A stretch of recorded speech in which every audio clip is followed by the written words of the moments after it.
Hey guys, so kahapon nag-upgrade ako ng phone. So itong ginagamit ko ngayon, ito yung long time phone ko na iPhone 11 Pro, bought last 2019, and finally mag-upgrade ako ngayon 2023 ng iPhone 15 Pro Max.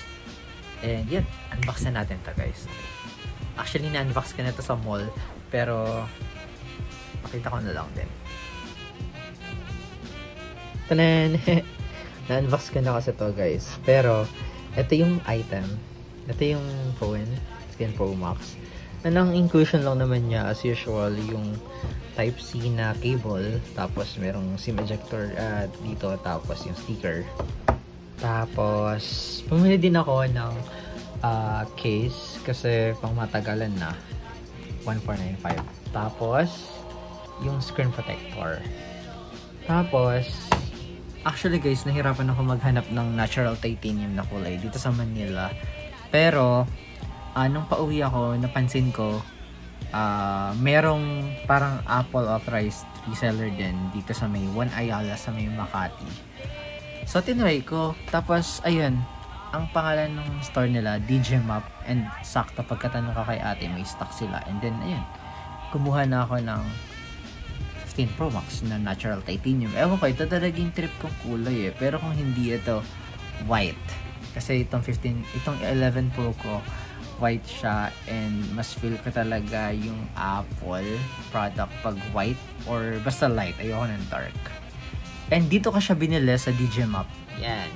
Located siya sa second or third floor ng One Ayala. First ever DJ Map store dito sa Pilipinas.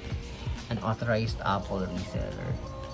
So, yan lang guys. Share ko lang. Kasi, naalala ko last time na bumili ako ng iPhone 11 Pro, nag-video ako and parang naging ilang liwa din yung views ko nun. So, sabi ko, why not gawan ko rin to ngayon. So, ito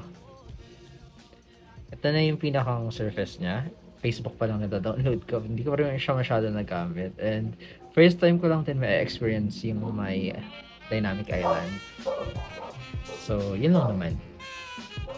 Pero masasabi ko lang dito sa phone na to, solid siya. Kasi sobrang...